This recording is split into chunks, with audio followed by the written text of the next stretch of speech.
모두의 자유가 숨쉬는 곳, 진정한 사랑이 꽃피는 곳, 오직 유일한 길 되신 예수 안에서 건강한 가정, 거룩한 나라 함께 이뤄가자. 고린도후서 11장 2절 3절 한번 읽습니다. 내가 하나님의 열심으로 너희를 위하여 열심을 내노니 내가 너희를 정결한 처녀로 한 남편인 그리스도께 드리려고 중매함이로다. 그러나 나는 뱀이 그 간계로 하와를 미혹한 것 같이 너희 마음이 그리스도를 향하는 진실함과 깨끗함에서 떠나 부패할까 두려워하노라. 다시 읽습니다. 고린도서 11장 2절 3절 말씀.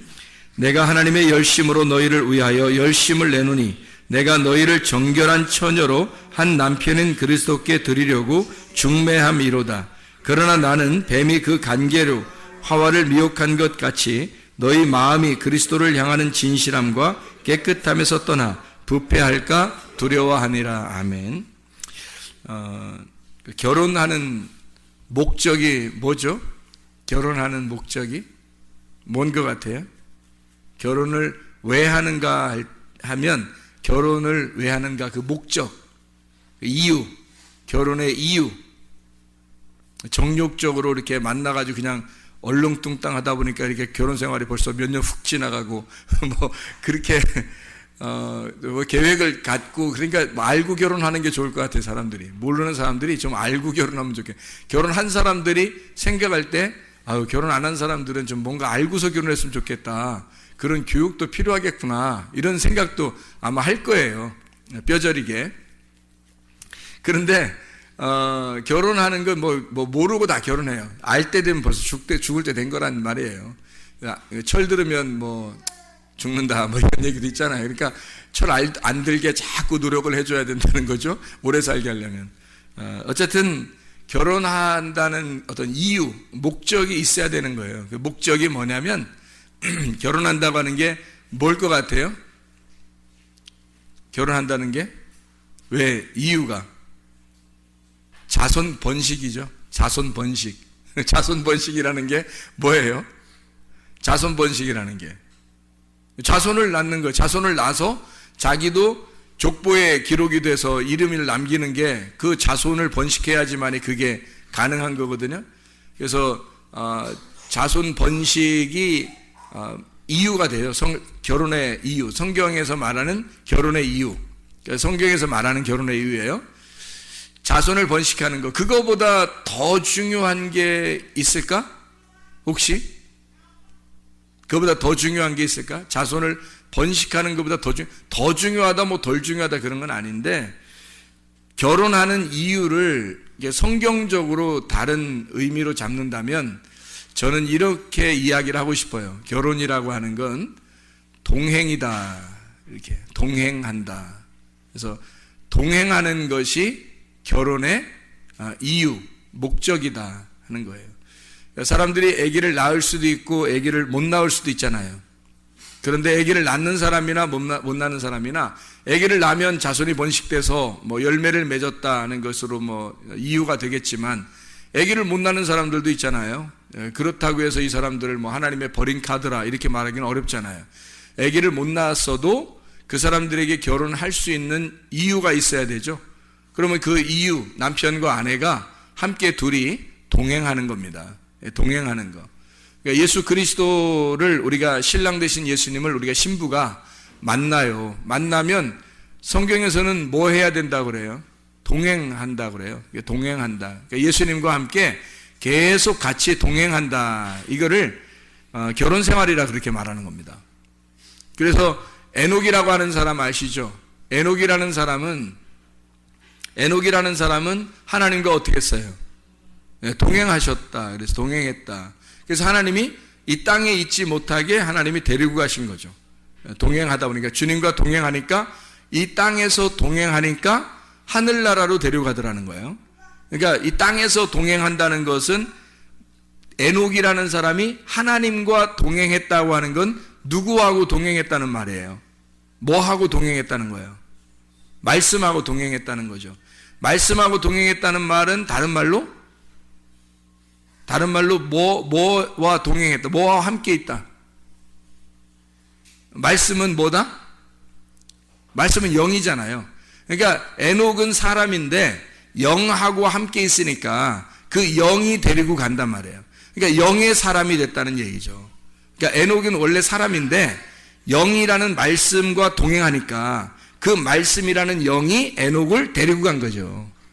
그죠? 그러니까 말씀이라는 영이 데리고 가니까 이 땅에서도 말씀이라는 영이 함께 동행하잖아요. 동행하니까 에녹은 이 땅의 사람이 아니란 말이에요. 땅의 사람이 아니고 말씀의 사람이라는 거죠. 그러니까 이것을 영이라는 말씀이 데리고 가니까 그러면 땅의 사람이 아니니까 하늘로 올라가는 거예요. 땅과 다른 하늘로 올라갔다 이렇게 말하는 거죠. 에녹이라는 사람을. 그래서 결혼이라고 하는 게 우리가 씨를 퍼뜨린다라는 의미가 우리에게는 큰 의미예요. 결혼이라고 하는 성경적인 결혼의 의미는 씨를 퍼뜨린다, 열매를 맺는다, 이것이 굉장히 큰 의미인데 그거와 맞먹게 큰 의미가 뭐냐면 하나님과 동행하는 겁니다. 그 신랑과 동행하는 거죠. 그게 결혼의 이유가 된다. 그래서 하나님과 동행하고 있습니까? 그 말은 다른 말로 뭐라고 할 수 있겠어요? 하나님과 동행하고 있습니까? 하나님과 동행하고 있습니다. 그 말은 하나님과 결혼했습니까? 하나님과 결혼하시고 같이 살고 있습니까? 라는 얘기가 되겠죠.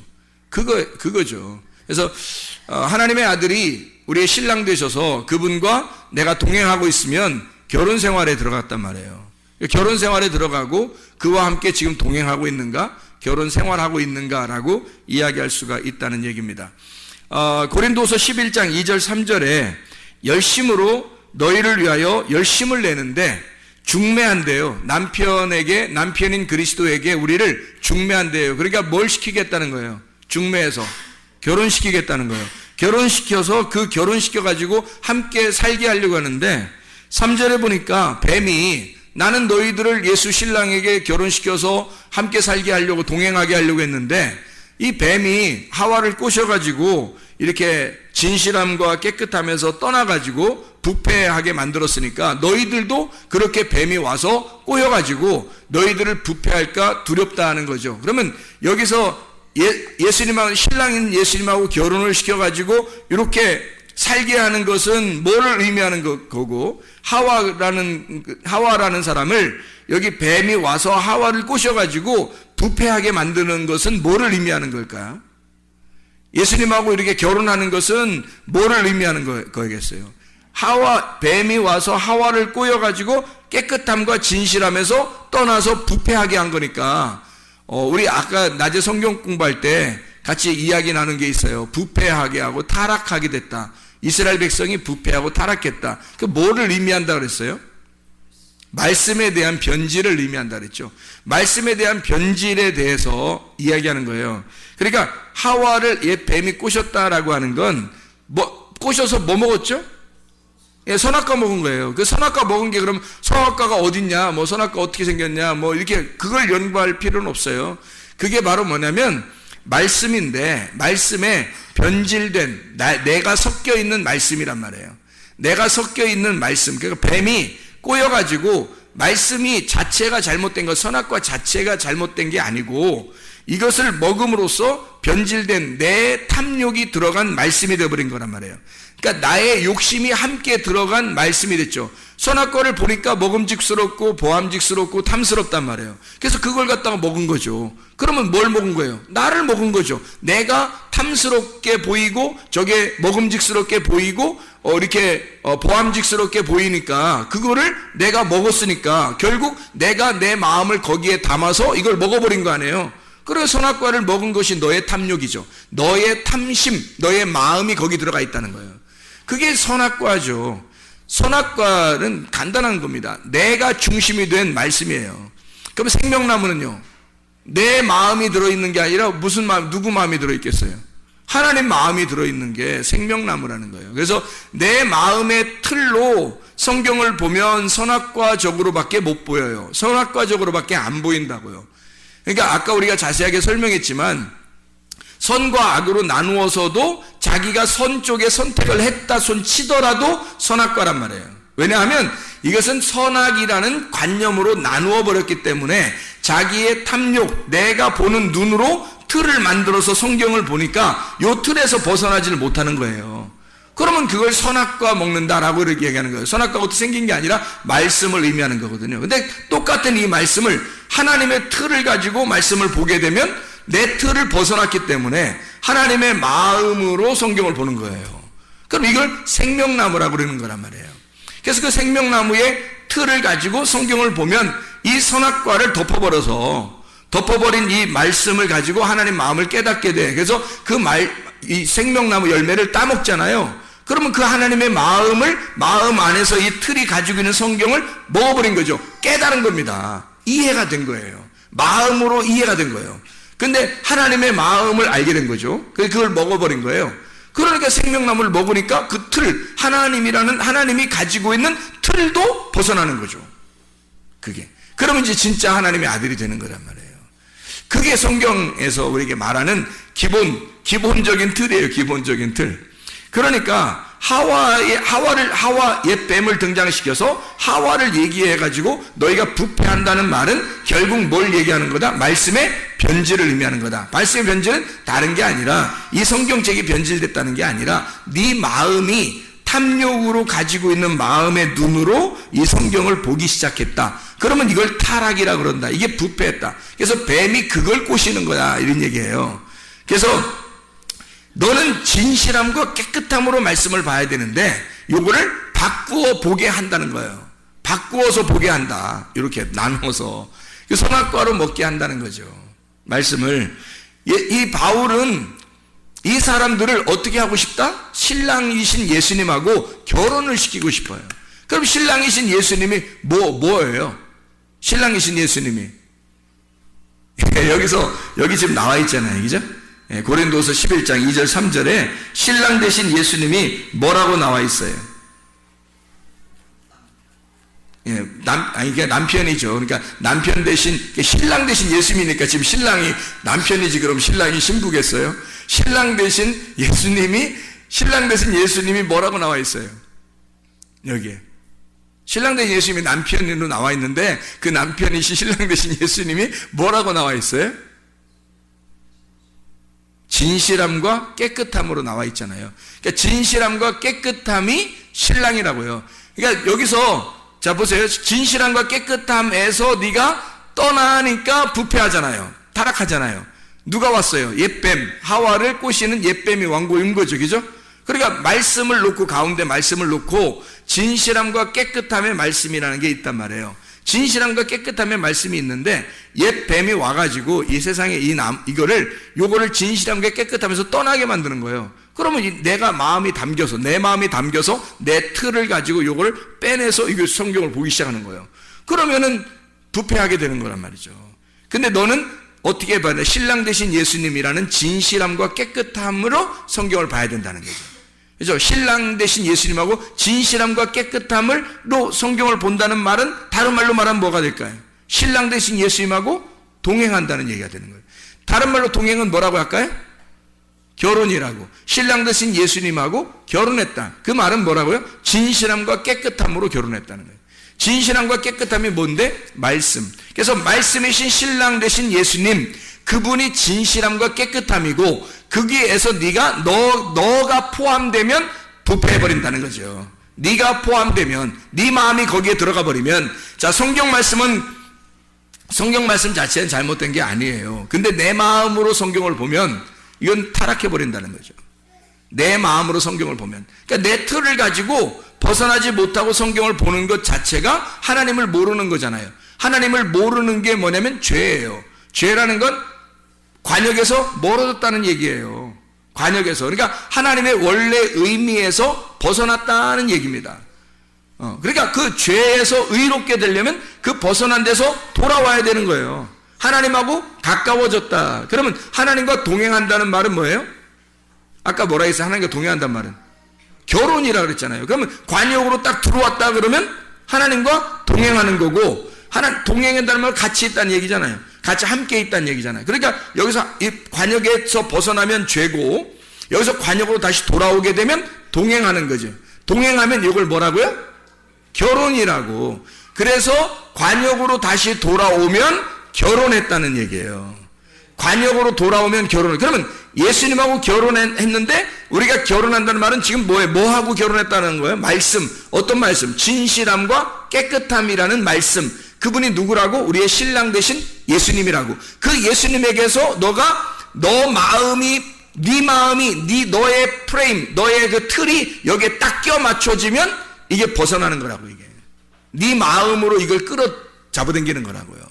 그래서 여기에 있는 관역에서 벗어나게 된다고요. 왜? 네 마음이 들어갔잖아요. 네 마음이 들어갔으니까 네 마음 아니고 하나님 마음으로 봐야 되잖아. 그럼 하나님 마음 안으로 들어가면 동행, 하나님 마음 안으로 들어가면 의로움, 하나님 마음 안으로 들어가면 그걸 결혼이라 그러는. 그럼 그 하나님 마음 안으로 들어가면 결합되었다, 하나가 되었다라는 말이고, 그럼 의로움이라. 근데 여기서 하나님의 마음에서 벗어나면 두 마음이 된 거고, 네 마음이 같이 있으니까 이게 두 마음이고, 그래서 벗어나면 죄. 결혼해서 벗어났다, 떨어져 나왔다 이 말이에요. 결혼해서 떨어져 나왔다. 그러니까 하나님하고 결혼해야 동행하는 건데 함께 있지 않다. 그러니까 결혼해서 벗어난 거죠. 무슨 말인지 알겠죠? 그래서 널 중매해서 결혼시키려고 하는데, 그 말은 다른 말로 말하면 뭐예요?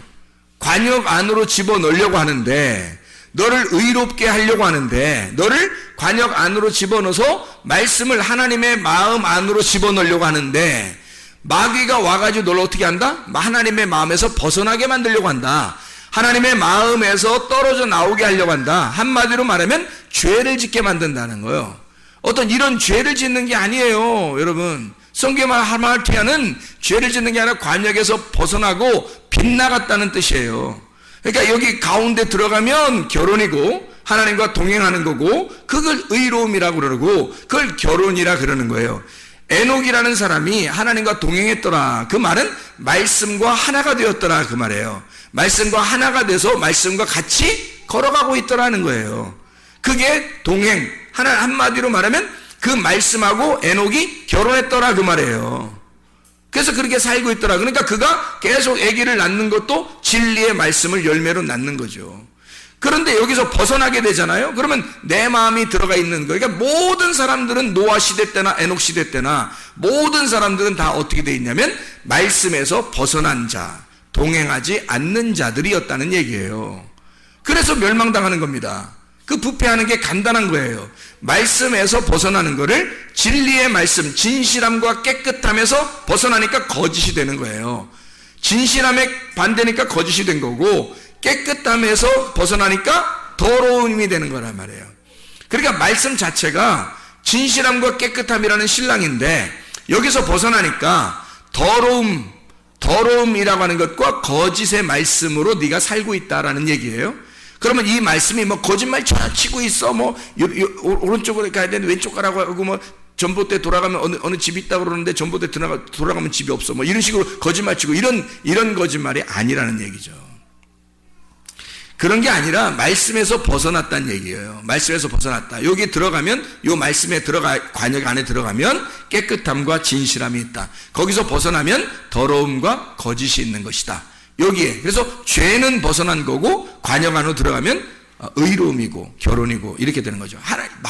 바울은 여기서 이 교회 사람들에게 내가 너희들을 중매해서 예수 그리스도와 결혼시키려고 하는데, 혹시 마귀가 와가지고 너희를 빼내서 밖으로 벗어나게 할 수도 있겠다. 그거 조심해야 된다. 그래서 너희가 그렇게 해서 부패할까봐 내가 참 힘들다. 이렇게 얘기를 하는 거죠. 두렵다. 자, 결혼하는 목적이 자손 번식이죠. 이게 결혼하는 목적 자체가 자손 번식, 다른 말로 말하면 씨를 퍼뜨리는 겁니다. 씨를 퍼뜨리는 게 결혼의 목적이 되는 거예요. 남자들만 그런 목적을 가지고 있는 게 아니고, 여자를 통해서 남자가 여자를 통해서 씨를 번식하는 것이 이제 그들의 결혼의 목적이 되는 겁니다. 그래서 성경에는 씨 뿌림이라는 게 나오는 겁니다. 씨 뿌린다. 그 마태복음 13장에 보면 그 씨를 뿌리는 자가 나오죠. 씨를 뿌리는 자. 그리고 또 씨를 뿌리는 자가 한 명이 나오는 게 아니라 둘이 나와요. 이 씨를 뿌리는 자가 공교롭게도 어떻게 둘이 나오냐면 마태복음 13장에 보면 씨 뿌리는 자가 나오는데 이 씨 뿌리는 자가 13장에 24절부터 24절부터 30절까지 말씀에 씨를 뿌리는데 좋은 씨를 뿌리는데요. 천국은 좋은 씨를 뿌리는데 밭이 여기다 원수가 가라지를 덧뿌린대요. 좋은 씨를 뿌리는 데다가 원수가 가라지를 덧뿌린대요. 24절부터 30절까지 말씀에. 그죠? 그랬더니 둘이 그냥 함께 자라나도록 그냥 둬라 그랬잖아요. 둘이 그냥 함께 자라나도록 둬라. 그러니까 완전히 이거는 이제 어떻게 보면 교회 안에서 자기 마음에 들고 착하고 괜찮은 사람은 그냥 두고 아닌 사람은 좀 뽑아냈으면 좋겠다 이렇게 생각하는 사람들의 생각에 예수님이 아니다. 그런 사람들도 그냥 이렇게 둬라. 이런 말씀처럼 여겨지잖아요. 예수님이 사랑이 많으셔서 그런 것처럼 여겨지잖아요. 근데 여기에 그 씨라고 하는 게 있잖아요. 여기서 씨를 뿌리는 자가 둘이 나와요. 하나는 그 씨 뿌린 자가 인자가 나오고요. 인자. 그죠? 인자가 씨를 뿌립니다. 그런데 그 인자가 씨를 뿌리고 또 누가 씨를 뿌리냐면 악한 자가 씨를 뿌린다. 여기 또 한번 보죠. 36절부터 43절까지의 말씀에 보면 가라지 비유를 설명을 하죠. 가라지 비유 설명하죠. 여기 13장에 여기 보니까 37절에 뭐라고 되어 있어요? 좋은 씨를 뿌리는 자가 누구예요? 인자예요. 인자 좀 말 좀 해볼까? 인자가 누구예요? 예수님을 말하는 거죠. 인자라는 원래 뜻은 어떤 뜻이에요? 인자 한번 얘기해 볼까요? 인자가 어떤 뜻이에요? 사람의 아들이라는 뜻이에요. 사람의 아들. 그게 인자라는 단어거든요. 근데 예수님이 사람의 아들로 철저히 하나님인데 사람의 아들로 오셨다. 그렇게 해서 자기를 인자라고 이야기한 거거든요. 그럼 왜 인자라는 표현들을 이렇게 자꾸 할까? 예수님이? 뭐 인자는 안식일의 뭐 주인이니라 이런 얘기도 하고 그러잖아요. 인자. 그래서 그 인자라는 말을 자주 쓰시거든요. 왜 그런 말들을 인자라고 일부러 쓰시냐면요. 성경에 이 성경 자체를 우리가 본다는 것은 이 성경 이 자체가 하나님이라고 그랬죠. 근데 이 속에서 내용을 깨달아야 되잖아요.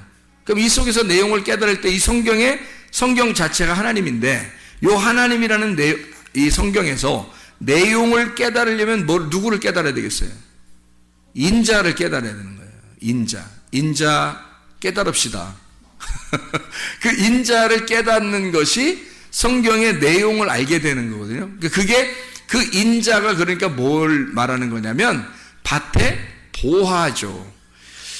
자, 성경이라는 이 하나님의 말씀이 이게 성경이 하나님이라면요. 이 밭이라고 하는 게 성경이죠. 성경이 밭이에요. 그러면 그 안에 밭이 중요한 게 아니라 그 속에 보화가 중요한 거란 말이에요. 그죠? 그 밭에 보화가 중요해서 그 보화를 캐낼 줄 알아야 돼요. 보화를 발견할 줄 알아야 된다는 거죠. 그러면 여기 있는 이 성경이라는 하나님 안에서 인자라는 예수님을 발견해내지 못하면 천국을 발견할 수가 없는 거죠. 그래서 인자라고 하는 천국을 발견해야 된다. 그래서 좋은 씨를 뿌리는 자가 인자요 이렇게 돼 있죠. 악한 씨를 뿌리는 자는요. 악한 씨를 가라지를 뿌린 39절에 가라지를 뿌린 원수가 누구예요? 마귀요. 마귀. 그래서 씨를 뿌리는 것에 대한 이야기가 나오죠. 씨를 뿌리는 자가 누구라고요? 인자. 그리고 하나님의 아들들이 나옵니다. 그렇죠? 하나님의 아들들. 그런데 우리가 이제 여기서 잘 알아야 될 것은 하나님의 아들들이 나오는 것이 이 하나님의 인자를 통해서 인자가 씨를 뿌려가지고 하나님의 아들들이 나오니까 하나님의 아들들이 엄청 많이 이렇게 나오는구나 라고 생각하지만 사실 여러분이 성경을 볼 때 그렇게 보면 내 눈으로 보는 거란 말이에요. 내 틀을 가지고 역시 성경을 보는 거죠. 잘 다시 한번 하나님의 틀을 가지고 성경을 보기 시작하면 원수 마귀가 뿌린 것은 가라지예요. 가라지가 원래 그 밭에 이렇게 논밭에 가면 가라지가 훨씬 더 큽니다. 가라지가 훨씬 더 크고 강해요. 튼튼하고요. 곡식보다요. 이게 가라지가 원래 더 커요. 튼튼해요.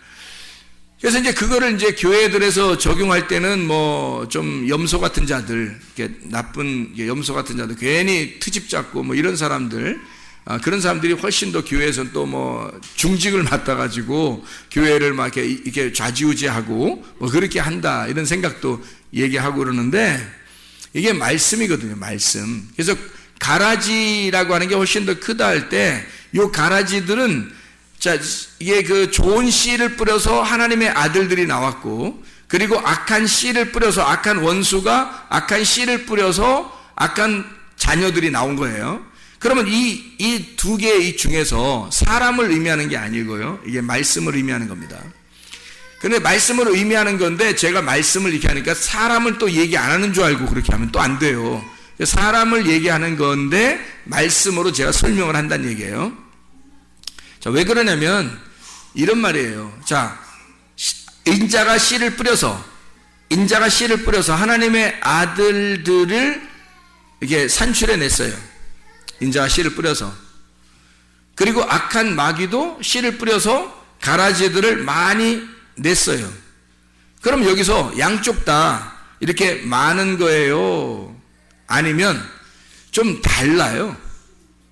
우리의 틀을 가지고 보면은 양쪽 다 많은 거죠. 양쪽 다. 그런데 하나님의 틀로 한번 생각해 보자고요. 악한 원수가 뿌린 씨앗은 많습니다. 많고요. 그 가라지들은 많다. 그런데 하나님의 아들들은 하나예요. 하나님의 아들들은 하나.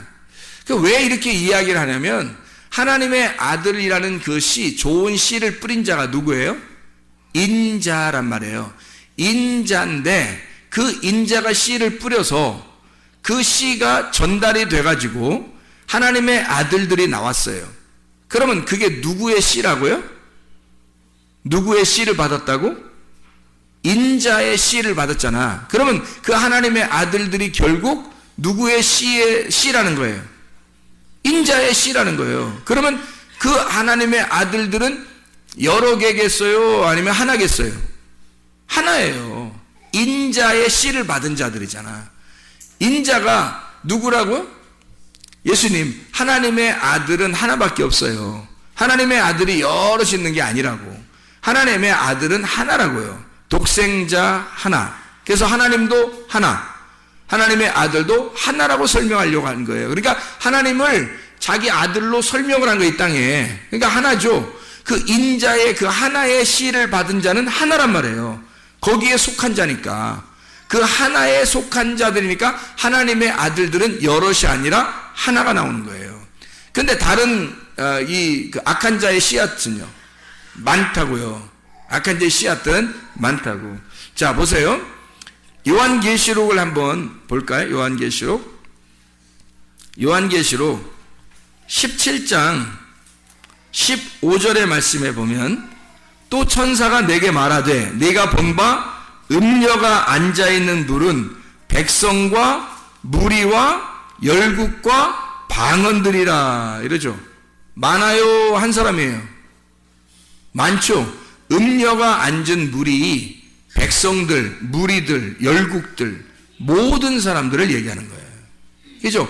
음녀가 앉은 물이 그렇다는 거예요. 그럼 음녀가 앉은 물은 말씀인데 그 말씀은 그 음녀가 앉은 백성들, 그 백성들이 많다. 가라지를 뿌린 악한 마귀가 뿌린 그 가라지가 많은 거다라는 거죠. 하나님은 영도 하나고 침례도 하나고 하나님도 한 분이시고 교회도 하나고 그리스도의 몸도 하나예요. 다 하나로 설명하거든요. 그래서 진실함과 깨끗함인 겁니다. 진리라고 하는 건 하나여야 되거든요. 그리고 깨끗함도 하나여야 되는 거예요. 그래서 우리가 마지막 요한계시록에 세마포를 입을 때 색깔이 있는 옷을 입어요? 아니면 색깔 없는 옷을 입어요? 색깔 없는 옷을 입는 거예요. 무교병, 뭐가 섞이지 않은 무교병, 깨끗한, 아무것도 섞이지 않은 하나, 단순한, 깨끗하고 순진한 그런 말씀을 얘기하는 거예요. 하나죠, 하나. 그게. 그래서 인자를 설명할 때 성경 구약에서 보면 여러 선지자들이 나와요. 그렇죠? 여러분이 아는 선지자들 누구 나와요? 선지자들 중에서는 여러분이 아는 선지자, 성경의 구약에 선지자를 보면 많이 선지자가 나와요. 근데 제가 선지자라고 여러분에게 설명할 때 어떤 선지자라고 제가 말할 수 있냐면 제가 말하면 아담의 아들 중에서 가인이 아벨을 죽이고 누가 아담에게서 태어났죠? 셋. 이게 하나님을 아는 자란 말이에요. 여호와 이름을 부르는 자, 이 셋이라는 사람이 하나님을 아는 자예요. 그리고 이 셋의 자손 중에서 하나님하고 동행하다가 올라간 사람이 있어요. 누구예요? 에녹이라는 사람이 있죠. 그죠? 그 당대에 그러면 여러 명이 올라갔어요. 에녹 혼자 올라갔어요. 에녹 혼자 올라갔잖아요. 그러면 그것도 아쉬운 게 에녹이 낳은 자식들도 있고, 그죠? 에녹에 뭐 부인도 있으니까 자식들도 낳았을 거 아니에요. 근데 에녹 혼자 올라가더라고요. 그죠? 이상하잖아요? 그러니까 셋이라는 그 아들도 하나 나오고요. 그 다음에 에녹도 하나 나오더라는 얘기예요. 그죠? 그 당대에 다 올라가지 않고 에녹 혼자 올라가잖아요. 그럼 노아는요? 노아 식구들 7명 있었죠. 노아하고 합해서. 그래서 노아하고 합해서인데 누구만 은혜를 받았어요? 하나님과 동행하는? 노아만 하나님과 동행하고, 그 말은 하나님과 동행했단 말은 뭐라고 해요? 하나님과 결혼했다고. 하나님하고 결혼하고 하나님의 관역 안에 들어간 사람은 노아 한 사람 나오잖아요. 노아 한 사람. 그러면 그 이후에 노아의 자손 중에서 하나님이 인류를 다 멸망하고 하나님의 그 아들을 다시 한번 또 선택을 해요. 그때 누구를 선택해요? 아브라함을 선택하잖아요. 아브라함, 이삭, 야곱을 동시에 선택했어요? 아니, 아브라함을 선택했어요. 아브라함을 선택하니까 이삭, 야곱이 나오는 거잖아요. 그렇죠? 그래서 아브라함을 선택을 하죠. 근데 그 당시에 뭐 아브라함만 뭐 훌륭했겠어요? 인간성으로 보면 모든 사람이 있었는데 아브라함 한 사람을 딱 선택하잖아요. 그렇죠? 그리고 왕들도 아브라함 자손으로부터 왕이 많이 나오는데 그 이후에 모세도 나오고 막 이렇게 막 나오잖아요. 그 아브라함의 그 자손들 중에서 하나님이 그 왕을 누군가 삼아가지고 이스라엘 백성을 이끌어 애굽에서 끌고 나온 그 한 사람이 있어요. 누구예요? 모세죠, 모세. 모세가 왕이에요, 왕. 그러니까 이 모세라는 사람을 통해서 이스라엘을 끌어내죠. 근데 분명히 모세와 여호수아, 아론 뭐 다 있었거든요. 근데 하나님은 모세 한 사람을 딱 부르는 거예요. 모세 한 사람 불러서 그 사람을 하나님처럼 보이게 만드는 거예요. 모세를. 그리고 이스라엘 백성을 끌어내죠. 그리고서 이제 왕정시대가 왕정시대가 올 때 사사기를 끝나면서 아까 우리가 성경 공부하면서 얘기했지만 누가 나와요? 진짜 하나님이 선택한 왕이 다윗 왕이 나오거든요. 그러면 다윗 왕이 나오면서 이제 모든 왕정시대 뒤에도 왕이 있었죠. 앞에 사울 왕도 있었죠. 근데 다윗 왕 하나가 유일한 왕이에요. 다른 왕들은 다 다윗의 길을 따른 자라고 하면 선한 왕이고 다윗의 길을 따르지 않았다 그럼 악한 왕이에요. 그렇게 딱 구분해버려요. 그러니까 왕은 딱 하나밖에 없는 거야. 누구? 다윗 왕. 그리고 왕정시대는 끝나요. 다윗 왕 하나로. 그리고서 예수님이 나오는 거거든요. 다윗 왕의 자손으로. 그래서 마태복음 1장에 보면 마태복음 1장의 1절을 보면 뭐라고 나와요? 마태복음 1장 1절에 보면 아브라함과 다윗의 자손 예수 그리스도의 계보라 이렇게 나오잖아요. 네. 뭐 다른 왕들이 있었을 수도 있는데도 아니라는 거야. 그렇게 성경을 쓰는 게 아니라면 왕은 다윗 하나만 딱 골라놓은 거예요. 하나만. 그러면 자, 왜 제가 지금 하나를 얘기했을까요? 뭘 설명하려고? 인자를 설명하려고. 인자 설명해 보고 싶어서요. 인자 좀 설명해 보고 싶어서 그런 거예요. 자, 셋도, 아담의 이후 셋도, 그 다음에 에녹도, 노아도, 아브라함도, 모세도, 다윗도, 예수도 다 하나로 나오더라는 얘기죠. 그거는 그 시대에, 그 당대에 뭘 설명한 그 사람이? 그 당대의 인자였던 거죠. 그 당대에 그 사람들이 인자였던 거예요. 그러니까 그 사람들은 하나님이 자기를 이 하나님의 그 프레임 속에서 자기를 이 사람이 살게 함으로써 아브라함이 아브라함의 인생을 살게 하고 다윗이 다윗의 인생을 살게 하고 노아가 노아의 인생을 살게 하면서 앞으로 나올 예수 인자를 그들이 살게 하는 거예요.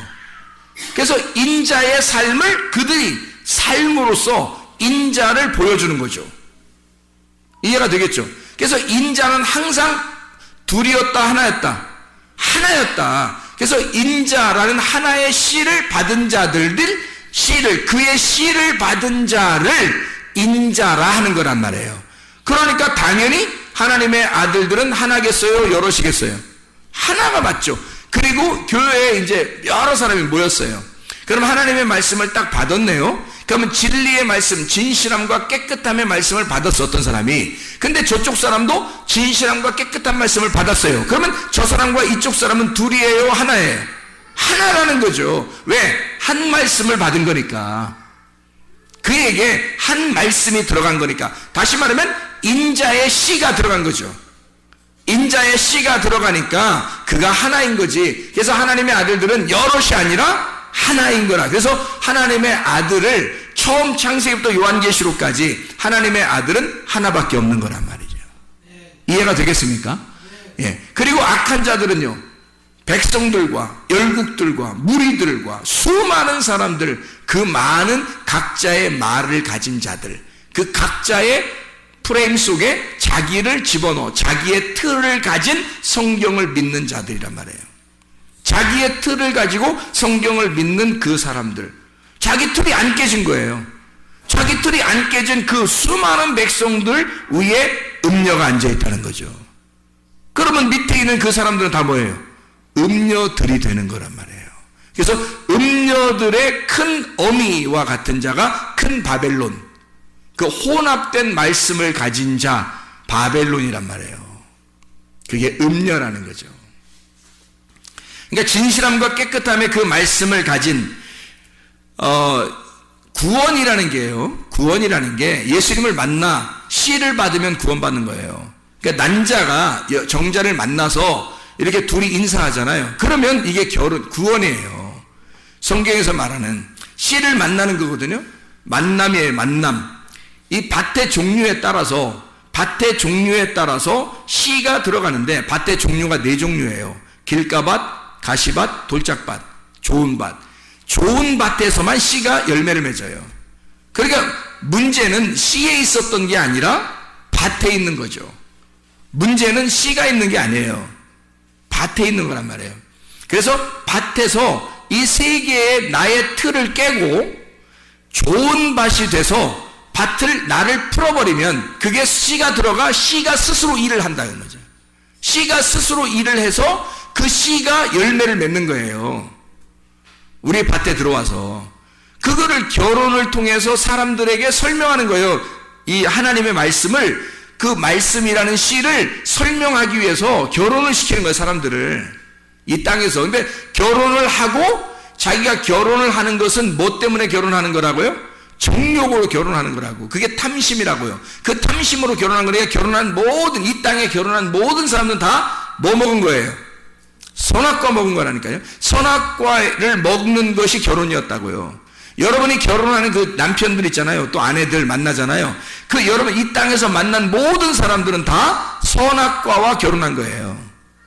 그러니 그 선악과가 자기를 심판할 수밖에 없는 거고, 그 심판하는 선악과가 그 정욕, 탐욕, 보암직, 먹음직, 탐스럽게 하는 선악과였구나. 나의 정욕, 탐심이라는 우상숭배, 이게 내가 다른 걸 만났었구나 라는 것을 하나님으로부터 우리 나왔는데, 원래 하나님이 우리를 만드셨는데 우리가 결혼을 이 땅에 있는 사람과 결혼함으로써 이게 그와 하나가 되는 정욕으로 하나가 되는 거란 말이에요. 그래서 여러분 다 알고 결혼한 사람이 없잖아요. 이 땅에.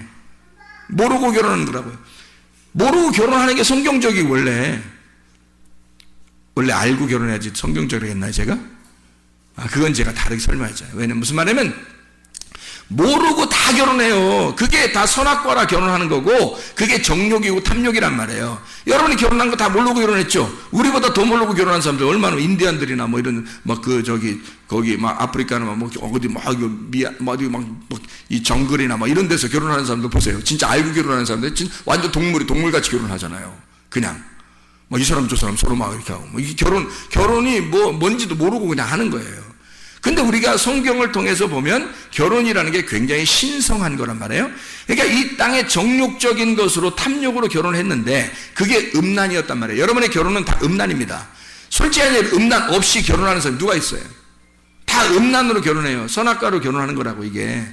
그게 정상이라고 했잖아요. 그게 정상이고 이 결혼을 통해서 이제 뭐를 깨달아야 되는 거예요?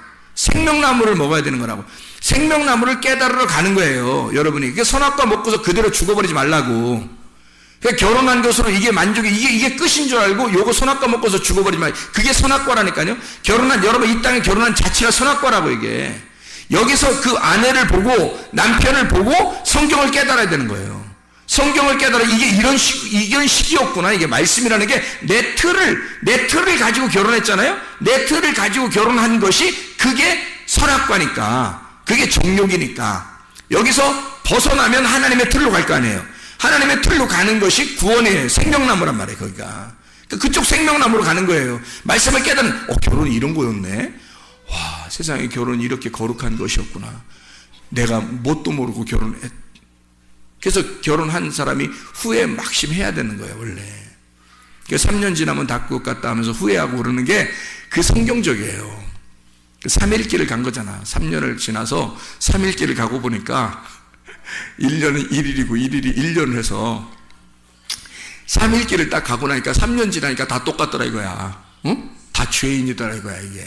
그걸 깨닫고 내가 결혼한 것이 이게 뭐냐 도대체 막 이럴 때 그 자신의 그 자책감 속에 살을 때 그때 주님을 만나는 거예요. 말씀을 깨닫는 거예요.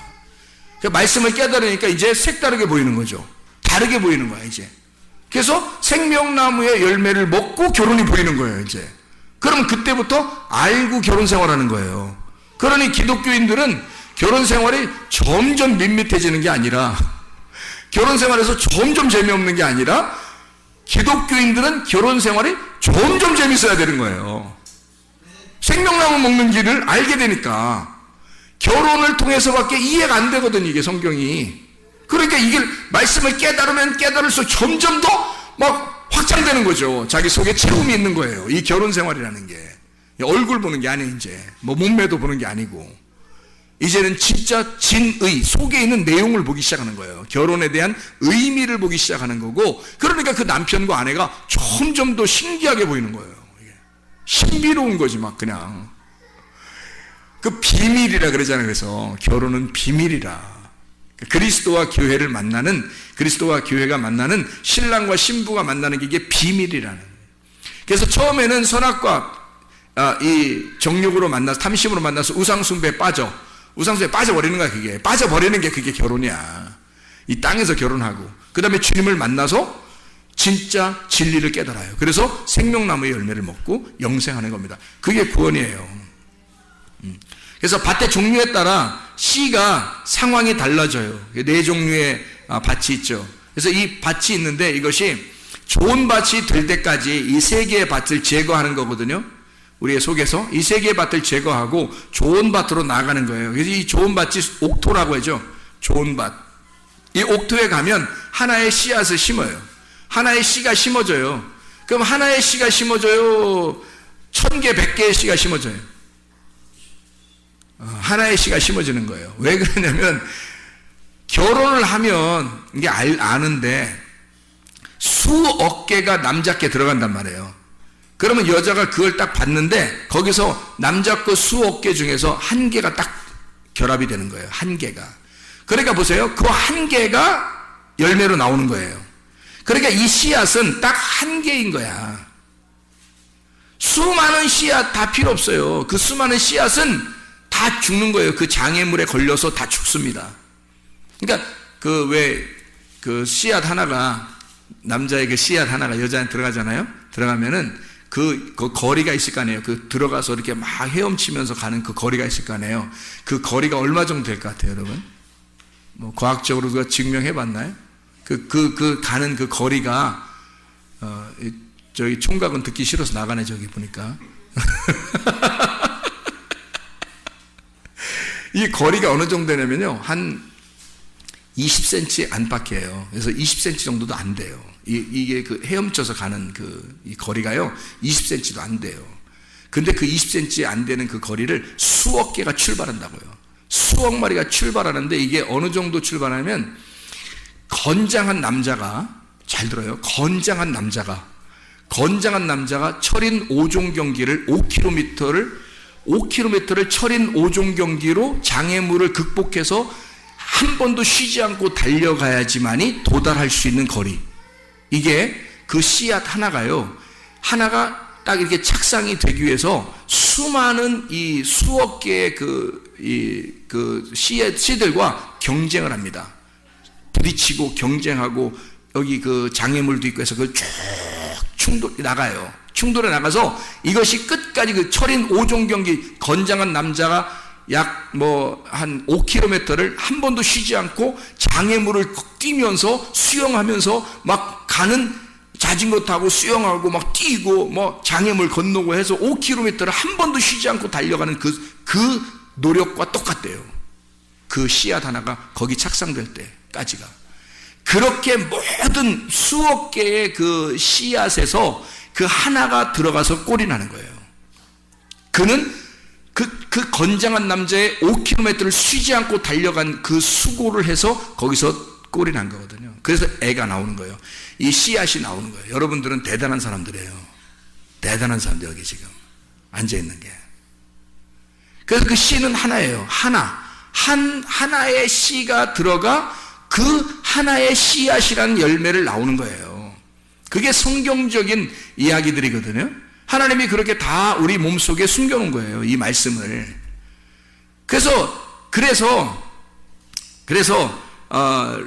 이 갈라디아서를 한번 봐봐요. 갈라디아서 4장을 한번 봅시다. 갈라디아 4장. 4장에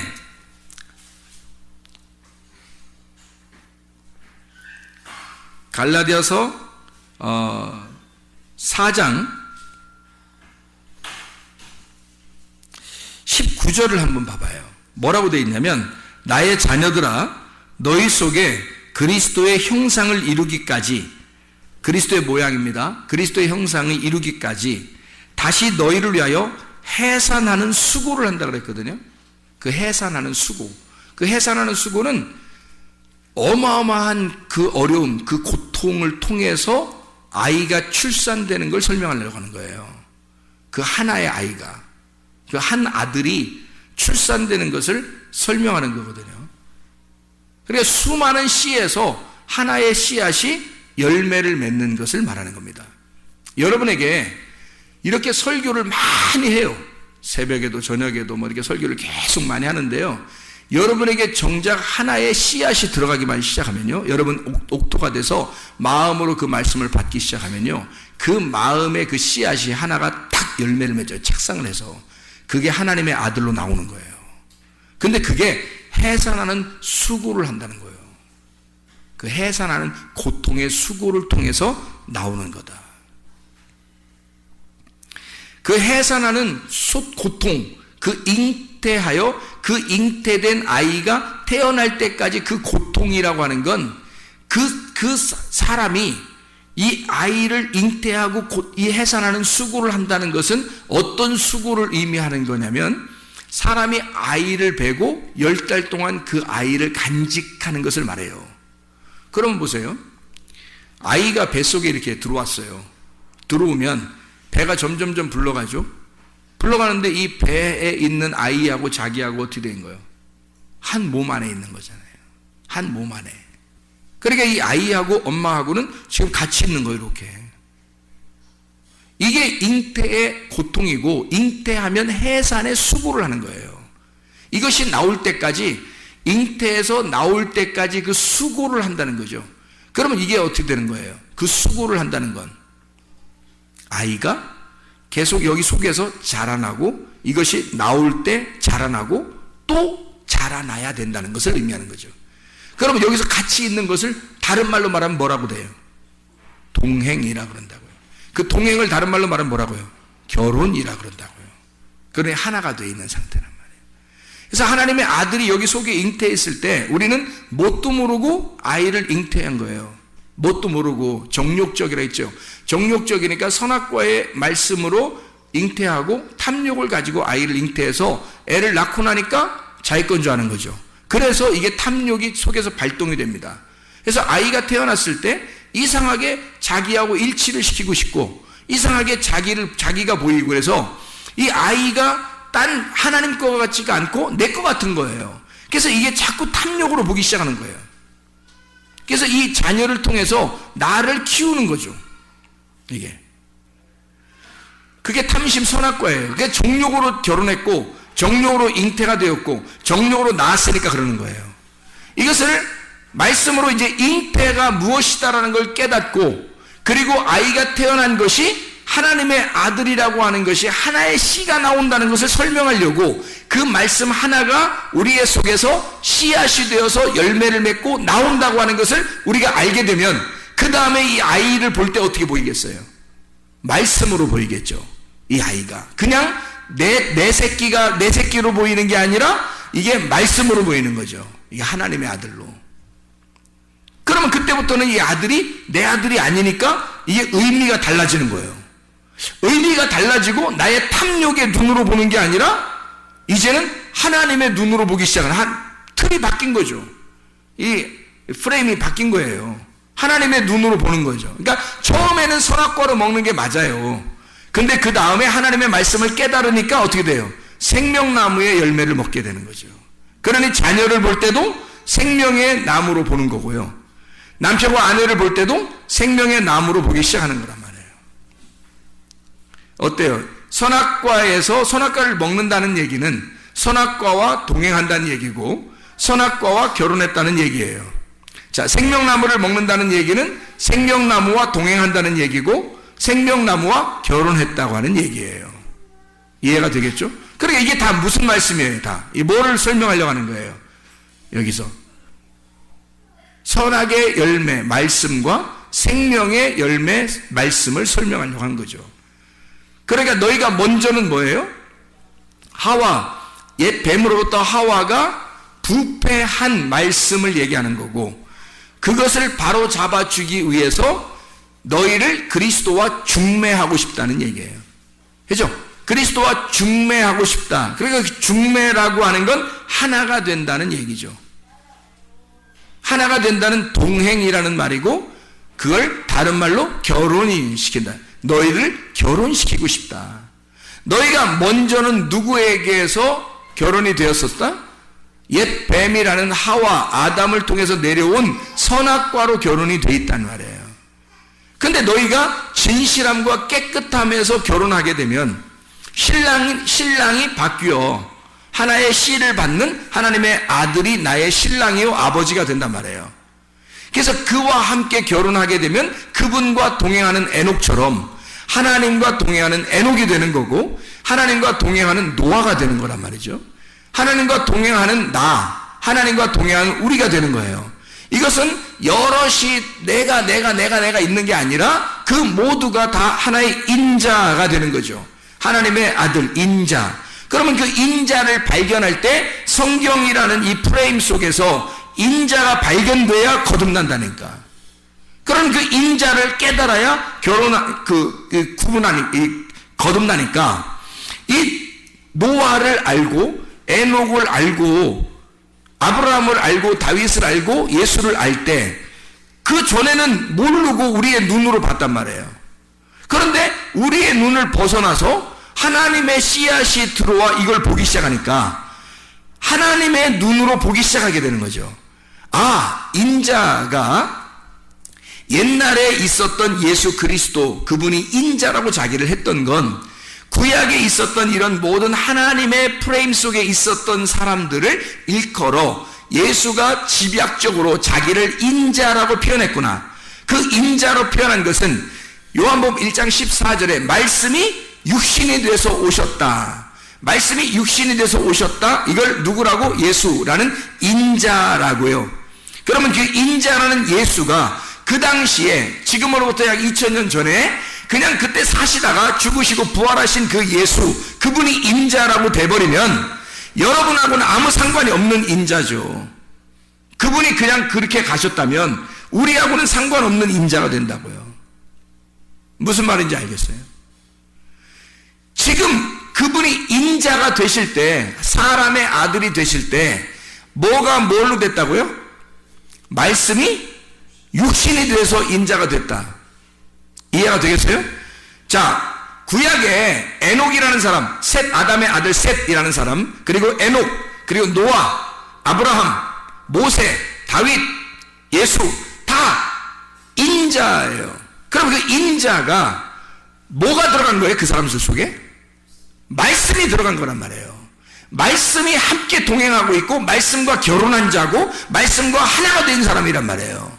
그 당시에 그 사람들은 그 말씀을 사는 사람들이었다고. 그러니까 하나님의 아들 말씀이 육신으로 들어가 그 안에 하나가 된 말씀과 하나가 된 말씀과 결혼한 말씀과 동행하는 그 사람이니까 그걸 인자라고 하는 거라고. 그러면 예수 그리스도를 통해서 우리도 말씀이 내 안에 들어오면 말씀이 내 안에 들어와 인자가 지금도 내일도 내일 모레도 계속 인자가 나와야 된다는 얘기죠. 말씀이 육신에게 들어오는 그 생기가 들어온 인자가 있어야 된다는 얘기죠. 이해가 되겠습니까? 그러면 하나님의 아들이 그 인자니까 말씀이 내 속에 들어와 인자가 돼버리면 그 사람의 아들은 성경의 내용 안에 들어간 하나님의 아들이 된다는 얘기죠. 그게 말씀을 깨닫는 겁니다. 그래서 천국 가는 거예요. 거듭난다는 건 인자의 씨를 받아야 거듭나요. 다른 도는 거듭날 수 없다. 그래서 인자의 씨는 어떤 씨라고요? 진실함과 깨끗함이라는 씨라고요. 그게 성령의 말씀이고 진리의 말씀이라고 하는 거예요. 그거와 반대되는 건 더럽고 거짓인 말씀이라는 얘기예요. 그래서 거짓말하는 자들을 거짓 선자라 그러는 거고 더러운 것을 입은 자를 음녀라 그러는 거고요. 그들은 많은 씨를 가지고 있고 많은 열매를 가지고 있어요. 많은 백성들 위에 음녀가 앉아 있고요. 그런데 예수 그리스도는 하나의 씨를 가지고 있다고요. 하나님의 씨를 가져서 그 하나님의 씨, 하나의 씨라는 진리를 우리의 속에 심어놓기를 원한다고요. 그래서 우리는 여럿이 아니라 그 인자 안에 들어간 사람은 다 인자가 되어서 하나가 되는 거예요. 그래서 하나님의 아들은 하나인 거죠. 그 하나님의 아들인 하나가 천국인 거고요. 그 안에 우리가 속해서 살아가는 겁니다. 기도하겠습니다.